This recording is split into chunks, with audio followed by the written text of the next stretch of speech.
Welcome back to Your Win-Win Teacher Business. In episode 40, we'll talk about why it's so important to celebrate our wins as a teacher business owner.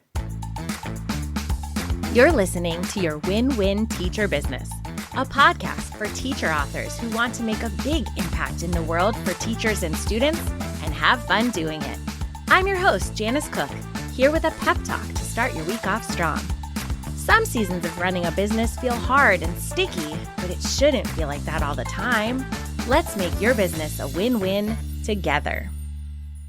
Celebration can be so easy to skip over in the name of getting more done and not having enough time.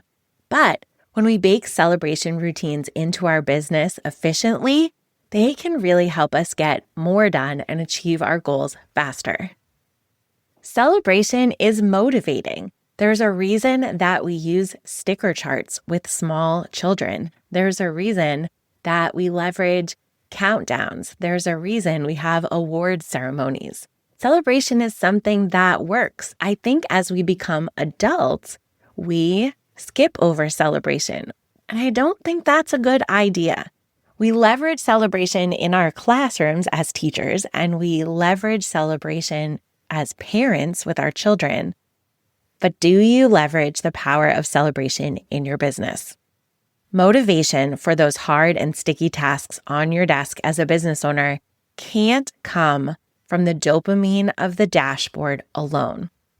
You know that I believe in setting goals that are not directly tied to revenue. I'm highly motivated by goals that I can control.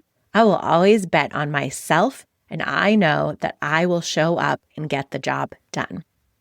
But having a celebration as a finish line does help. If you don't normally celebrate inside your business, it might be a good day to get curious about what that could look like and just give it a try one time and see how it feels. There are going to be fun tasks in your business that are so exciting to dive into, but there are also days where that dopamine wears off and we're 75% through something and we don't want to get it to the finish line and it no longer feels new and shiny and exciting. There will also be days where we hit a roadblock, get tangled up in tech, hit a challenge. And a celebration checkpoint can really help us dig a little bit deeper and shift our mood towards that task. I'm a big fan of posting goals visually, and I think celebration checkpoints can be part of that. If I know that my main task that I'm working on currently on Mondays and Fridays is X, and I know that it's finite, and when I finish all 12 steps of it, there will be a celebration that's very specific, that's decided on in advance, waiting for me. That's going to change the energy that I bring to my desk on Mondays and Fridays to do that hard, sticky task. And celebration doesn't have to be something that costs a ton of money. It doesn't necessarily mean you're going to book yourself an international vacation or buy yourself something new at a luxury price tag. It can sometimes come in the form of time. It might be giving yourself permission to visit the gym one extra day that week, to just walk on the treadmill with a favorite book that you wanted to listen to and not do a strict workout routine, and just take that extra little bit of time for yourself. It could be permission to take the coffee you made at home, but go sit and enjoy it at a favorite park, on a bench, alone with your thoughts, or a favorite book, instead of at your desk and in your normal, usual location. It could be permission to choose a new recipe and bake it and just go all in the kitchen and take that dedicated time for something you love doing and taking back some time away from your desk because you just met a goal and you're going to refresh and fill your cup in some way before you head back into the next hard, sticky task. You know what feels motivating to you, but choosing in advance and putting that on your visual goal tracker so that you can see my current focus is getting this to the finish line. And when I get there, this is how I'm going to celebrate. That can feel really exciting and really shift the energy you bring to work when you sit down at your desk. So motivation is one reason it's important to celebrate in our business. Another reason to consider adding a celebration routine into your business is the ability to see progress. And so on my to-do list, on my Asana calendar, I will write down what I'm working on in the day, but I will also have a task sometimes for that celebration. And I will let that celebration move with me from day to day and drag across. And then when I finally get to that checkpoint, I get to check off the celebration task. And it also holds some space for me on my calendar. I can see I'm getting towards the finish line, and I can see that I really want to take an hour to bake bread or an hour to go on a drive solo. And I can start to hold space for that in my calendar and realize, no, I have a celebration coming up. I don't want to overpack my calendar. I want to start to save space for that the closer I get to the finish line. That can be another way to keep the celebration visual.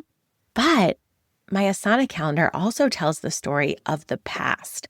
And so when I do check off that celebration, it will hold that date on my calendar as history of a day that I stopped to smell the roses, a day that I stopped to celebrate my win inside my business, a day that I accomplished a major checkpoint that I had set out for myself. And it also helps us have some clarity on how long something took. So when I go to set goals next year, I can see that this year, goal number 1 was, say, to write 12 blog posts. And I can look and see whether that got checked off as a celebration in February, or if it got checked off in July, or if it got checked off in September. It gives me some clarity on how long that goal took. So I know how long it took me to write 12 blog posts, and that'll help me set better goals in the next calendar year. When I took the goal of writing 12 blog posts in a calendar year and I broke it up into 12 different tasks on my calendar, I got to see what times of year it was easier for me to get a blog post done and what times of year blogging was really hard for me to get done. And I had clarity on how long different types of blog posts took because I had that historical data on my calendar. I've also been able to look back at historical data to see what types of celebrations motivate me and what types of celebrations don't. I actually used to have a celebration jar. It was a mason jar on my desk that had a lid. And every time I got tempted by something in a social media ad, kind of like an Amazon wish list, I would just write it down, I would fold it up, and I would throw it in the jar. And when I got to my checkpoint, I would let myself shake the celebration jar and pull something out. So in that season of my business, I was hoping that the unknown of it and the randomness was going to be part of the exciting ritual. But what I found when I dumped out the jar, it had a lot of variety in there. And sometimes I pulled something out that I was really excited about. And sometimes I pulled something out and I noticed a shift in my energy that I actually wasn't very motivated by that at all. And so I've shifted that experience over time to choose the celebration in advance and post it right next to my goal. And for me, that works better. But by practicing celebrating, that's how I learned what types of celebrations were motivating to me when the going got tough, and what types of celebrations just felt like one more thing to add to an already overpacked to-do list. So your celebration ritual is very personal, but you develop it by practicing celebration. And in order to start practicing celebration, you first have to decide that celebrating is worthwhile. A celebration ritual can also serve as accountability. You might choose to make a celebration ritual that you tell a friend. You can say, we're going to buy tickets to a comedy show together as soon as I get to this checkpoint in my business. Would you like to go to a comedy show with me? Yes? Great. Feel free to bug me every week, every month, whatever it is, and ask for progress on this goal. It's really important to me, but it's been really hard. I would love a little bit of accountability. And now you have somebody kind of roped into the celebration too, tapping on your shoulder, and you're going to want to give them a good report next week or next month whenever they check in. You're going to want to be proud of the progress you've made. And sometimes that nagging voice in the back of your mind can be really helpful. So don't hesitate to leverage the power of accountability. I would also encourage you to celebrate your checkpoints in a somewhat public way. Celebration rituals can actually help us with networking. When you get in the habit of celebrating a task that you've accomplished, a project that you've brought to the finish line with others, it's a reminder to them what you even do every day, what this mystery job is that you have at home, how you help people, the types of superpowers and skills that you have. And it brings you top of mind for people. They love to celebrate with you and they love to play matchmaker. Oh, I know someone else who does that. Oh, you should meet my friend so-and-so. They do similar work. You guys might like to have a coffee chat. So if you've never celebrated your wins out loud and a little bit publicly, maybe get curious about that and celebrate it at your next checkpoint. I think we all need more experience sharing about what we do and practicing our elevator pitch so that there's awareness over who we are, what superpowers we have for the world, and how we help make the world a better place. Another reason celebration is really important is because it can help us avoid burnout. I have days where I have superhuman levels of productivity, but sometimes I fall into a trap where I expect to achieve that superhuman level of productivity every single day. And I'm not a robot. I'm not a machine. I'm a human. And so in reality, my energy and my motivation, my focus ebbs and flows. And I have some days that are really, really productive. And I have other days that my brain just quits a lot earlier in the day and my workday ends up being much shorter. And often after a few of those tougher days show up where I realize that my stamina isn't what it used to be, I can look on my calendar and realize it's probably been a while since I've given myself a break. It's probably been a while since I've celebrated a win. It's probably been a while since I've shaken things up and really felt a win. It's probably been a while since I've stopped and smelled the roses. And so sometimes pausing to take a little bit of reflection and look at what we've accomplished and create some space and check and make sure, is this goal, is this task the one I still feel like I should be working on? Do I still intrinsically feel this is the right next step? Sometimes slowing down can help us speed up because it can revalidate why this task is on our desk when it feels hard. And it can help reset that hustling that we've fallen into where we're just grinding out the next thing to check a box and get as much done as possible. There will always be more to do, but we're not really helping if we burn ourselves into the ground just trying to do more as fast as possible. And so as you feel the burnout creeping in, this could be a reason why. It could be that you haven't patted yourself on the back in a really long time. That the last time you got to a checkpoint and you finished something, you just plowed right on into the next thing without taking a breath and without celebrating and without stepping away to recharge your batteries before you jumped in for the next task. And so if you feel yourself kind of closer to the edge of burnout than you'd like to be, it might be a sign that baking in a celebration routine could help even out your energy levels and help your stamina overall. And then the final point is just that I found space to be very powerful in my business. I have to have times to be a visionary and dream. I have to have space for professional development and seeing what else is out there in the world. It always gives me new ideas and new opportunities and creates clarity on what I want to be a part of and what I don't. And so when we force ourselves to stop the hustle and shake up our schedule and switch things up and step away from the office and get a new environment, when we force ourselves to stop, we're really creating space for clarity to arrive.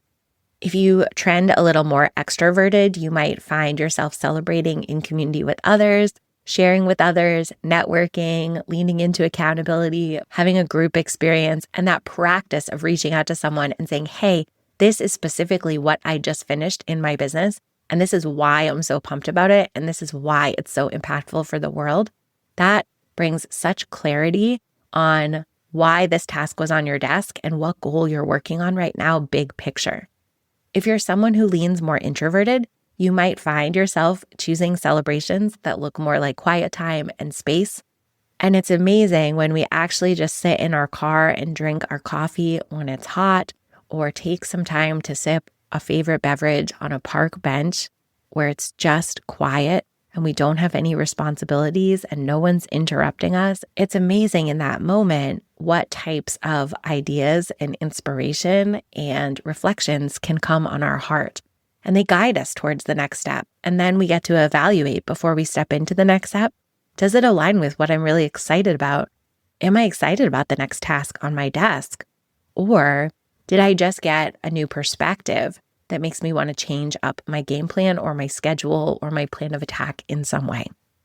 So I hope this episode just helps you think about celebration in a new way and helps you evaluate if you ever celebrate inside your business, when the last time was you celebrated. Celebrations don't have to just be for official TPT milestones or because a tech tool sent you a badge that you made one of their milestones. You can celebrate whatever checkpoint feels right on your heart, but you should have some sort of celebration ritual in place. And it shouldn't just be happening in December at the end of the year. It should be happening on a regular, ongoing basis because you have big goals and you've broken them up into small steps. And every one of those small steps that you took in the right direction towards the big goal deserves to be celebrated.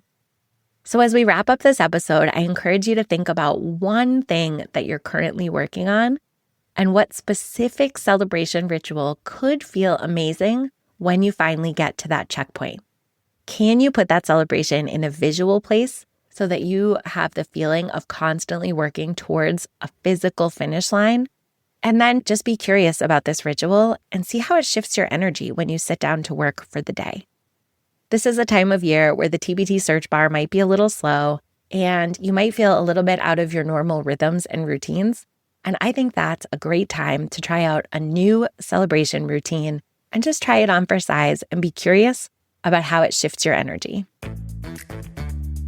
Thanks for making this podcast a part of your day. I'd love to help you find clarity with your next step in business. Go to cookfamilyresources.com/hiring-guide. I'll also leave that link in the show notes for you. This guide is packed with good news for those days when you feel like you can't possibly do it all. It might be time for you to invest in paid support, but the truth is there are a lot of free steps to explore first. After you dive into that guide, I'll be in your inbox every Monday morning with more actionable tips to help you enjoy running your business again. See you in the next episode.